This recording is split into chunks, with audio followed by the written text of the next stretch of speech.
Yeah, Vidya Mataji, when you're ready, you can start, Mataji. Hare Krishna. Om Namo Bhagavate Vasudevaya. Om Namo Bhagavate Vasudevaya. Om Namo Bhagavate Vasudevaya. Narayanam Namaskrityam Naram Cheva Narottamam Devim Saraswatim Vyasam Tato Jayamudiraye Nasta Preshu Abhareshu Nityam Bhagavate Sevaya Bhagavate Uttamasloki Bhakti Bhavati Naisteki. Today we are reading from Canto 6, Chapter 17, Text 1 to 10, Mother Parvati curses Chitraketu. Text 1. Srila Sukadev Goswami said, after offering obeisances to the direction from which Ananta, the Supreme Personality of Godhead, had disappeared, Chitraketu began traveling in outer space as the head of the Vidyadharas. Text 2 and 3. Being praised by great sages and saints, and by the inhabitants of Siddhaloka and Charanaloka, Chitraketu, the most powerful mystic yogi, wandered about enjoying life for millions of years. With bodily strength and senses free from deterioration, he traveled within the valleys of Sumeru mountain, which is the place of perfection for various kinds of mystic power. In those valleys, he enjoyed life with the women of Vidyadhara Loka by chanting the glories of the Supreme Lord, Hare.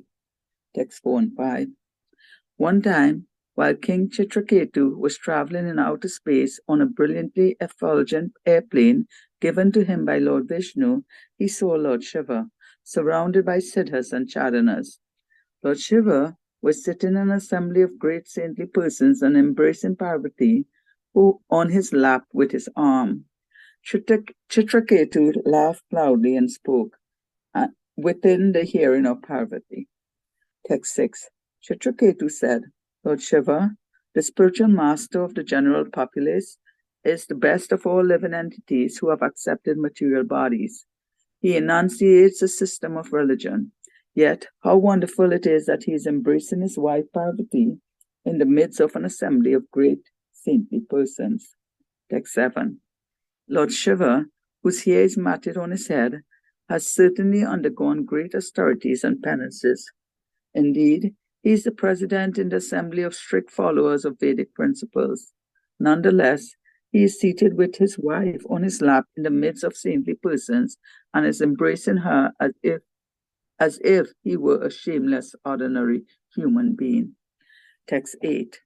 Ordinary conditioned persons generally embrace their wives and enjoy their company in solitary places. How wonderful it is that Lord Mahadeva, although a great master of austerity, is embracing his wife openly in the midst of an assembly of great saints. Text 9. Srila Sukadev Goswami continued, My dear king, after hearing Chitraketu's statement, Lord Shiva, the most powerful personality, whose knowledge is fathomless, simply smiled and remained silent, and all the members of the assembly followed the Lord by not saying anything. Text 10. Not knowing the prowess of Lord Shiva and Parvati, Chitraketu strongly criticized them.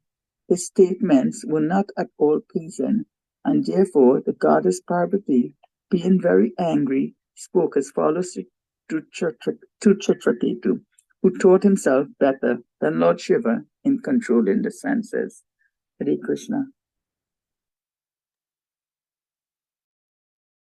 Yeah, thank you so much, Vidya Mataji. Hare Krishna. Yeah, Hare Krishna Kirtan Prabhu, whenever you're ready, you can start, Prabhuji. Hare Krishna, Prabhuji. Am I audible? Yes, Prabhuji. Okay. Hare Krishna Vidya Mataji for reading the translation today. And thank you, Prabhuji, for giving me an opportunity to serve the devotee and for my own purification and the pleasure of devotee. Let me do this service today. Thank you. Let me offer my prayers. Om Agyanatimirandasya Gyananjana Chakshurunmilitam Yena Tasmai Shri Gurave Namah. Om Vishnu Padaya Krishna Pristhaya Bhutale Srimadi Bhakti Vedanta Swami Niti Namine Namaste Saraswati Devi Gaurvani Pacharine Nirvishesha Shunyavadi Pashyate Deshitarine Jai Shri Krishna Chaitanya Prabhu Nityananda, Shri Advaita Gadadhara, Srivasadi Gaura Bhakta Vrinda, Hare Krishna, Krishna Krishna, Hare Hare, Hare Ram, Ram Ram, Hare Hare, Hare Krishna, Krishna Krishna, Hare Hare, Hare Ram, Ram Ram, Hare Hare, Mukum Karoti Vachanam Pangum Langra, Yatkri, Tamaham Bande. Oh no, Shri Chaitanya Ishwaram.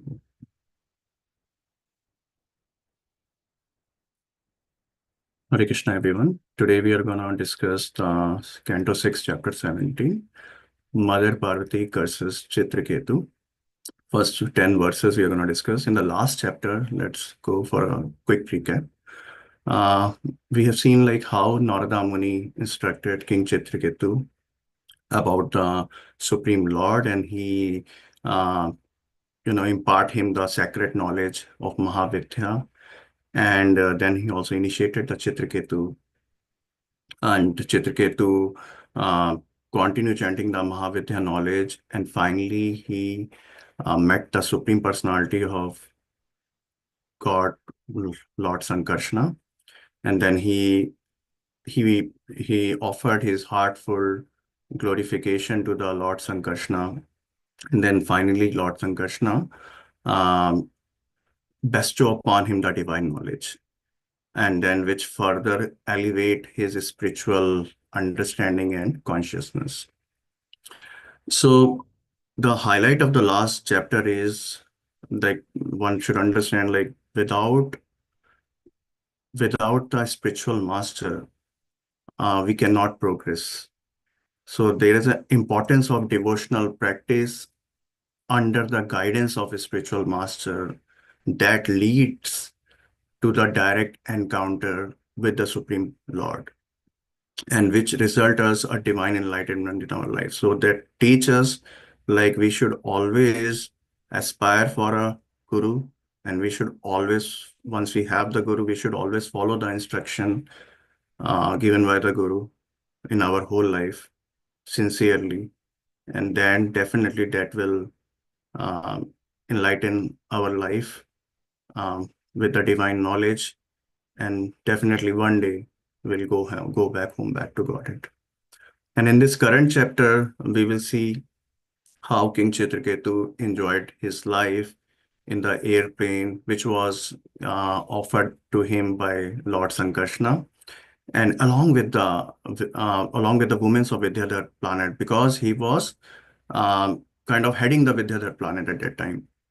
And even though with all these distraction, because he has a lot of material opulences, and he was surrounded by the beautiful women of Vidyadhar planet, but he never left the chanting of the holy name.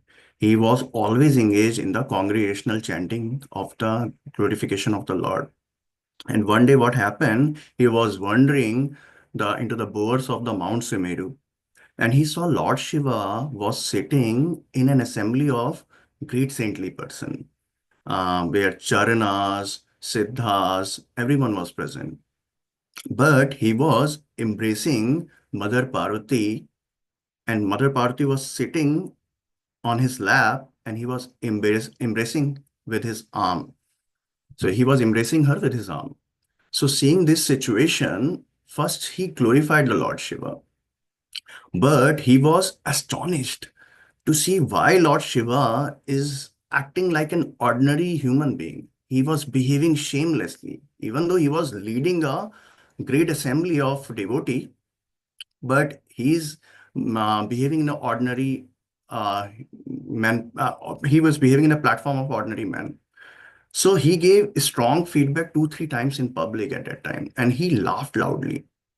Later on, what we see, like Mother Parvati cursed him to become demon, and that's how we have learned the story of Vratrasura. He became Vratrasura in his next life, and we already heard the pastime of Vratrasura. So let's go one by one. So text 1, once the Lord Ananta disappeared, Chitraketu offered obeisances to the same direction from where the Lord disappeared, and he began traveling in the outer space as a head of Vidyadhara. In the text 2 and 3, Chitraketu, being the great devotee of the Lord, So he was praised by many great personality, like a great sages, saints, inhabitants of Siddhaloka, Charanaloka, and Chitraketu also was a most powerful mystic yogi, and he about wandered about enjoying his life for millions of years and surrounded by beautiful women of Vidyadhar But he did not forget one thing, to glorify the Lord. He was continuously chanting the holy name of the Lord because he is following the instruction of his guru, spiritual master Narada Muni. He did not forget that instruction, and his divine knowledge, whatever he received from the Lord Ananta, he never forget. He was continuously chanting the name of the Lord. That reflects the great devotion of the Chitraketu. Despite being surrounded by alluring women of Vidyadhara Loka and other material opulences, Chitraketu remained focused. He was unaffected by material distraction and all his spiritual things. He continued to glorify the Supreme Lord Hari. So what we can learn as a practicing devotees, we should cultivate such qualities like not being attached to the material opulences. We should never attach to the material opulences, and we should never be puffed up of our spiritual position or our material position. We should always use our material opulences into the service of the Supreme Personality of God. And whatever instruction we receive from our spiritual master, we should always adhere those instructions as our soul and heart.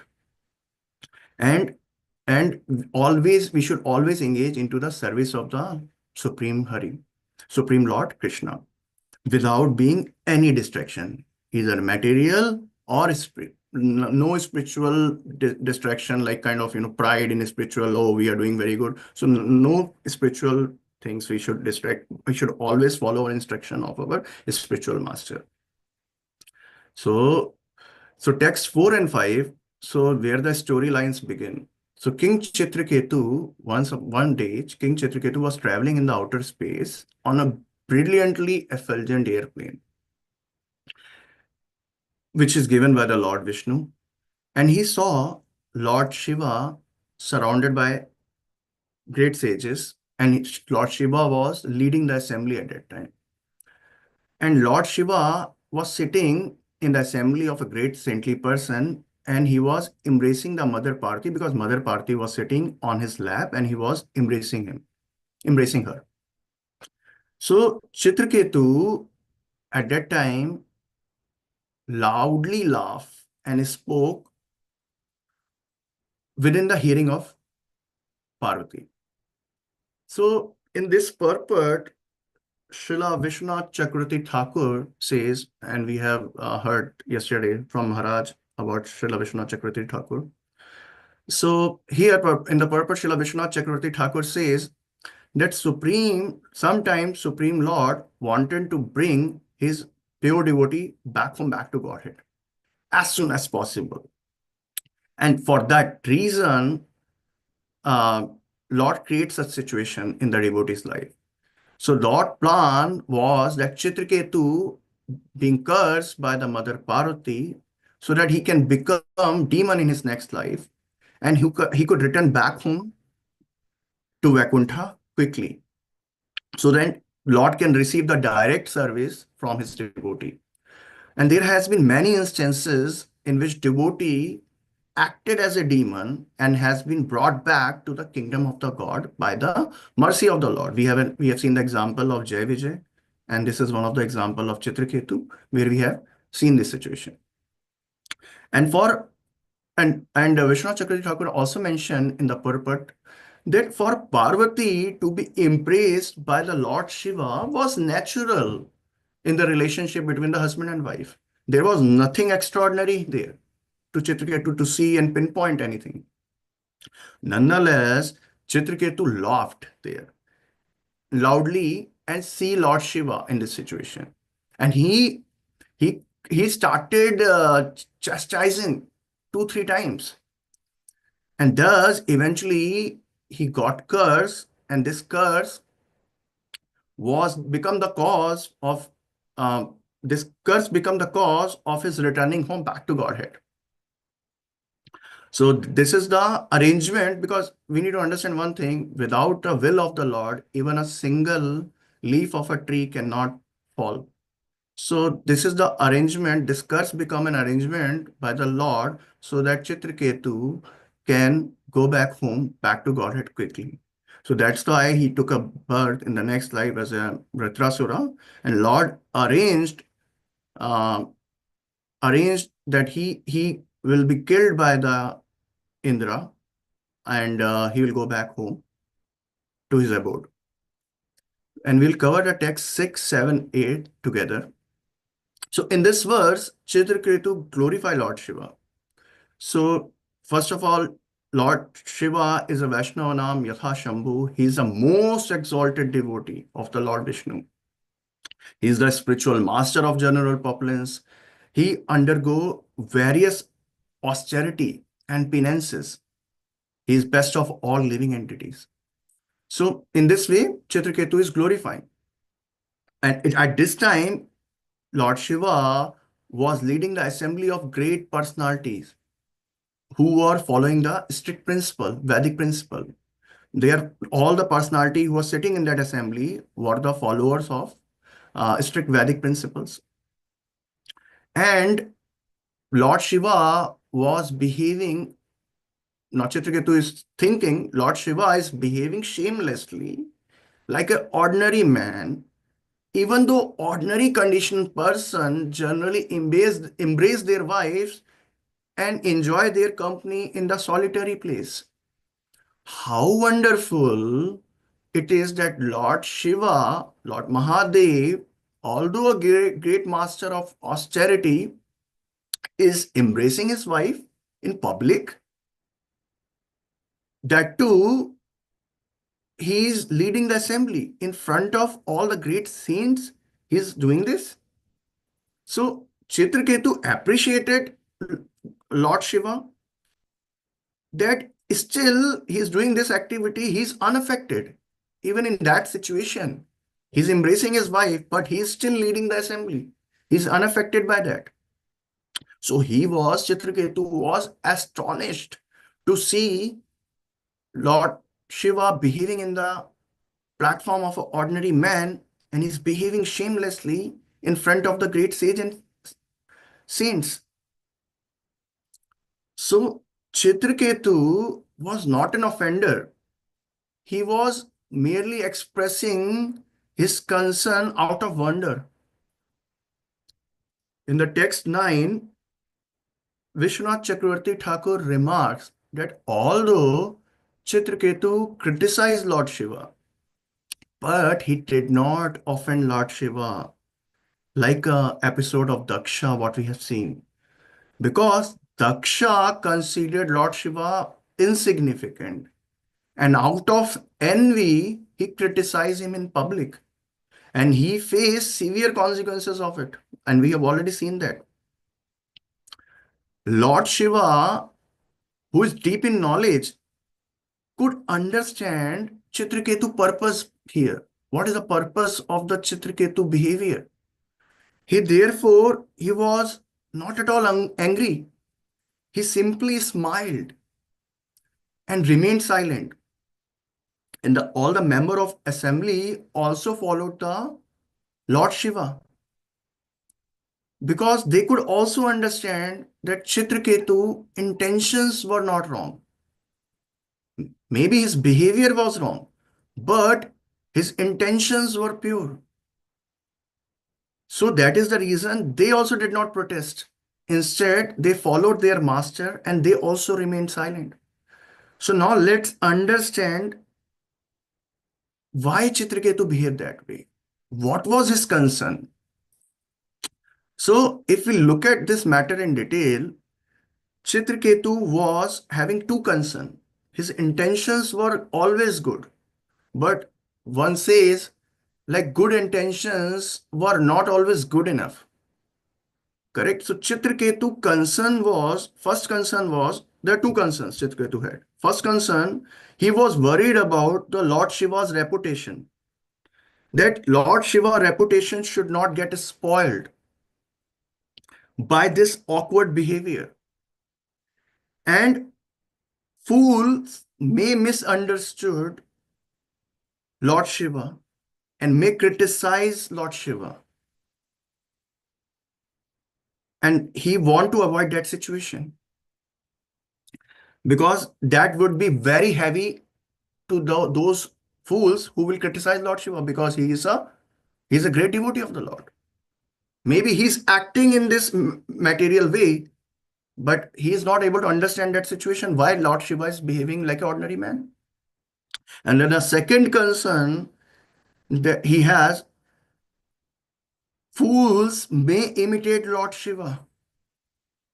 We have a Bhagavad Gita, Lord Krishna says 3.21, that great people, how great people behave, common man follows. Correct? Loka tad anuvartate. So, however great personalities behave, common man follows. So, if fools may also start imitating the same, then we might see, like in our morning Bhagavatam classes, Prabhuji and Mataji sitting together and delivering the Bhagavatam class. This may not be conducive for ordinary people to understand and behave like that. So that is the reason Chitraketu was behaving that way. His intentions were good, but his behavior was presenting his intentions was not palatable. Intentions were good, but behavior was bad. So Chitraketu, one should understand as a practicing devotee, we should understand what to speak in public and what to speak in private. When we glorify others, glorification should be done in public. It can be loud, it can be exaggerated, we can elaborate. But when it comes to chastisement or feedback process, that feedback process should be in private, mostly in one-on-one. Public feedback can be beneficial in case of close-knit family, or in case of like there are like-minded people in a spiritual congregation or group of disciple, and especially when our speaker is an authority, and the role of a speaker is to guide the group in a constructive way. So there should be also readiness of a receiver, that they are ready to receive the feedback in public. If that's the case, feedback can be the feedback of one individual can serve as a learning for others, and which can foster the growth, and it can improve, it can bring the improvement within the group. When feedback is shared in public, it not only help the individual receiver, it can also address the issues in others also, and they can also learn. So it can enable collective growth and progress of that group.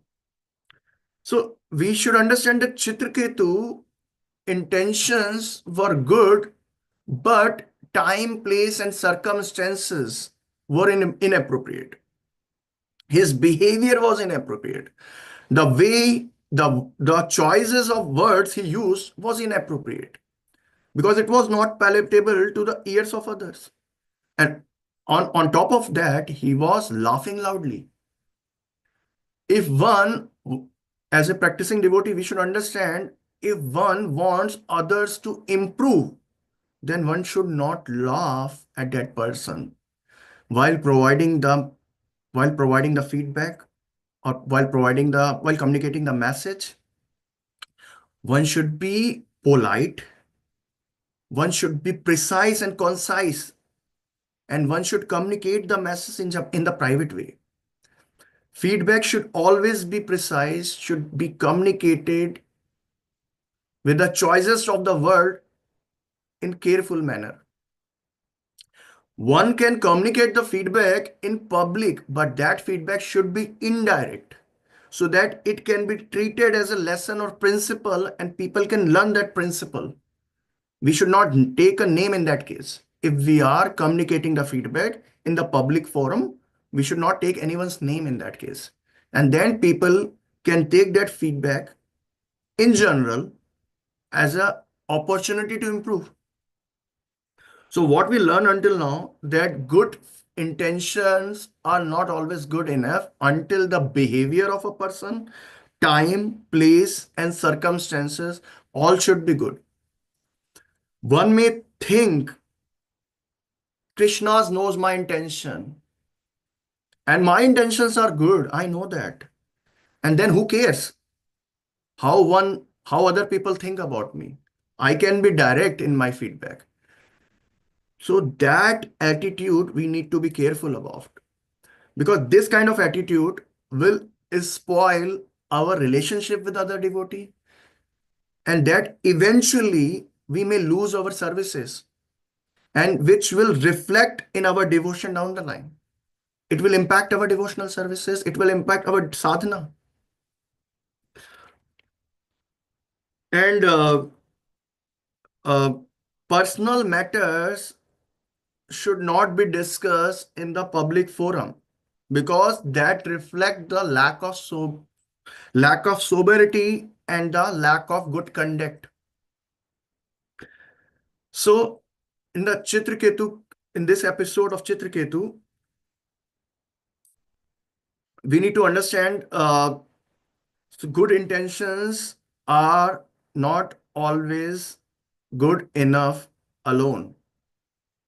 So, and we in our Shastra, we have many examples where devotee has a good intention and bad behavior. And we also have an example of bad intention and bad behavior. From Ramayana, Mother Kekai is a prime example where her intentions were also bad when she, get the boons of Maharaj Dashrath so that Sri Ram can get exile of 14 years and then her own son can become the um, king of the uh, Ayodhya, Bharat Maharaj, King Bharat. So her behavior was bad, or her intentions was also bad because she was influenced by the mantra.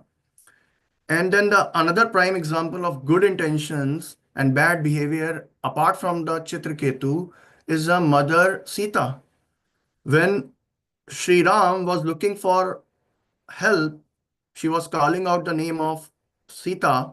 When he went for gold, he went to hunt the golden deer, and then he was calling out loudly, and Mother Sita heard it, and Mother Sita was chastising Lakshman out of good intention, but Lakshman doesn't want to go because he doesn't want to left Mother Sita alone, because he was concerned about the safety of Mother Sita. So he doesn't want to go.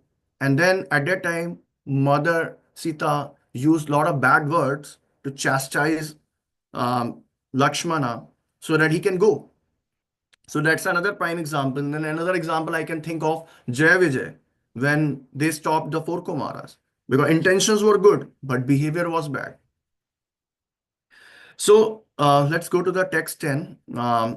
So when we provide the feedback, it is important to carefully choose words that are not only truthful, but also deliver in a manner that is gentle and pleasing to the listener, so that he will not feel bad about it. But in this case, Chitraketu has delivered so many bad words, that too multiple times. With the attitude, he was laughing. So in this verse, the statement comes, Bhruvane Bahu Ashobhanam. Bhruvane means speaking, Bahu Ashobhanam means too many bad words. So one has to be polite and precise in giving the feedback. As a devotee should be meek and humble while dealing with the other devotee, in his dealing with the other devotee. Here, Chitraketu is talking to the exalted devotee like Lord Shiva.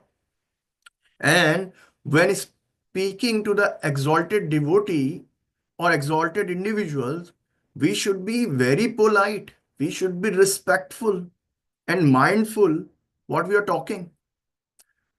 We should be mindful of our words, what we are using. Our communication should be very concise. We should avoid taking pleasure in discussing other shortcomings or we should not also make a mockery out of them. So we need to, so if devotee gets time today, so text 9 and 10th purport is a purport to read today. It's very important. We have a lot of learning today in these two purport. So I would recommend, if you get a time and chance, please read the text 9 and text 10 purport. So Prabhupada mentioned in the text purport of text 10, the difficulty was that Chitraketu, having become a great devotee of Lord Vishnu, and somewhat he was feeling a proud element that he achieved something in his devotion because he pleased the Lord Sankarshana. And that's why he got the favor of Lord Sankarshana, and he's feeling that he's feeling accomplished.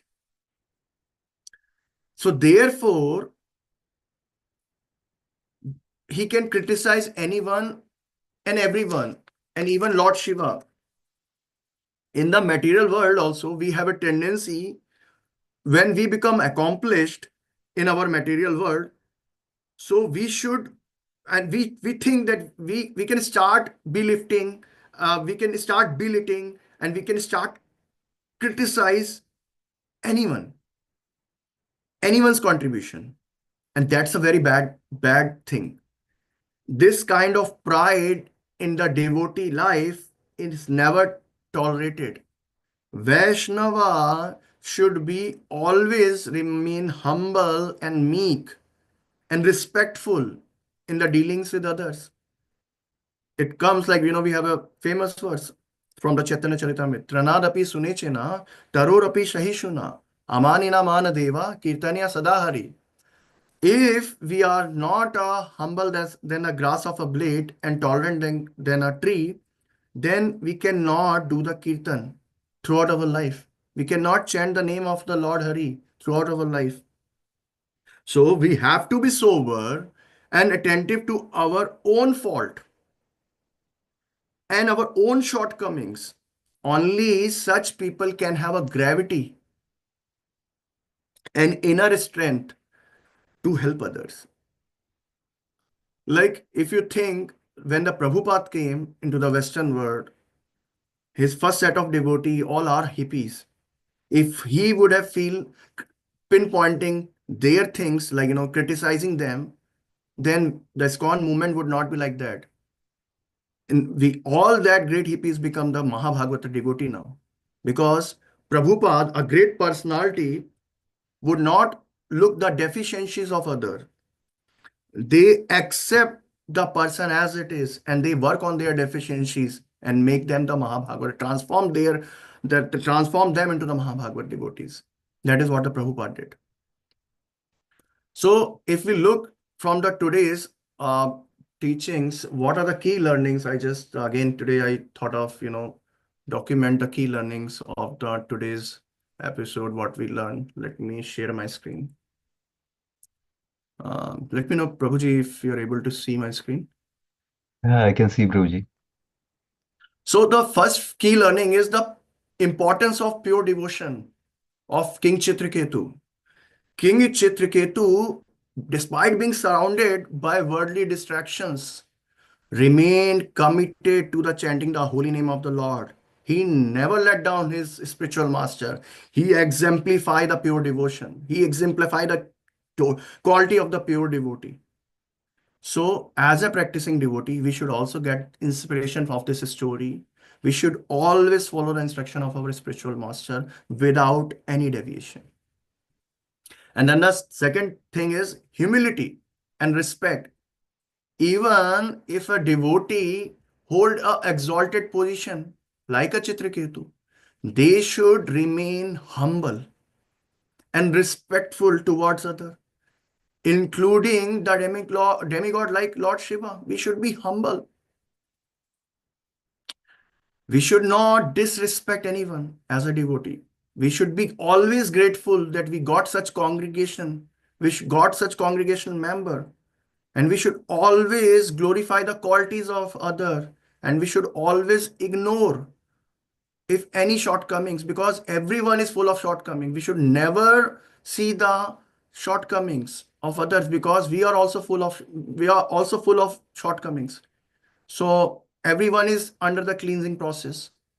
So we should be humble and respectful of our others' position, and our dealings with other should be very brief and respectful, with full of devotion. We should avoid criticizing the great souls. And the third point is we should power of great souls. The behavior of great souls, such as Lord Shiva, is we should never judge the behavior of great souls. Because I was hearing one lecture from the Radhana Swami Maharaj. There should be a setback in the great soul life, and that because of that setback, the great soul would have fall down from 100 to 95. And if we get criticized, if we start finding the fault in that great soul, then we are risking from falling, because we are only at the 5 number. From out of 100, we are at 5 position, number 5. Then we will fall down from 5 to 0, because our only advancement in spiritual life is 5. And if we start finding the fault on others, we'll criticize others, then we will lose that also. We will come into the 0. We should be, and also third point is we should be shown humility in our dealing with others, devotee. So true devotee should cultivate the quality of humility, the quality of tolerance, selflessness, whatever it's shown in the teaching of Trinadapi Sunichina, being humbler than the blade of a grass. So in that way, we can always able to chant the name of Lord Hari. And our devotion lata will be protected by the strength of our bhakti, strength of the blessings of other devotee, strength of the blessing of our spiritual master. For that, we need to cultivate the quality of humility.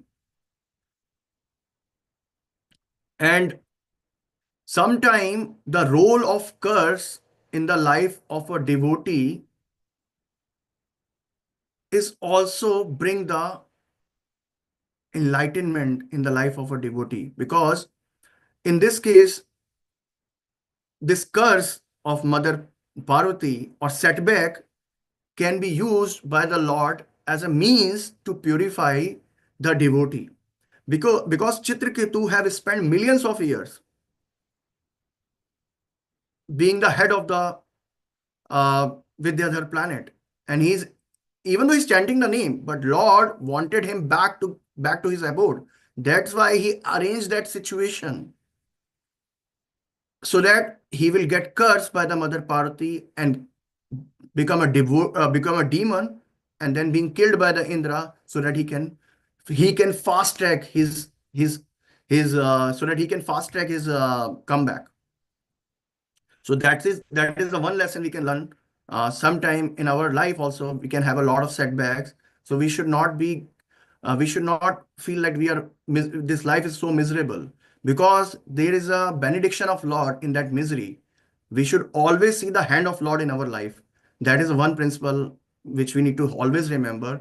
There is always a hand of a life or hand of a devotee in our life in all the circumstances, and we should always be thankful and grateful to the Lord. Whatever Lord is doing in our life, whatever kind of arrangement Lord is doing in our life, we should always be thankful, because He will do always great for us, because we are completely devoted in our in the service of the Lord. So I would like to stop here, and these are the key learning which we can take away from this session.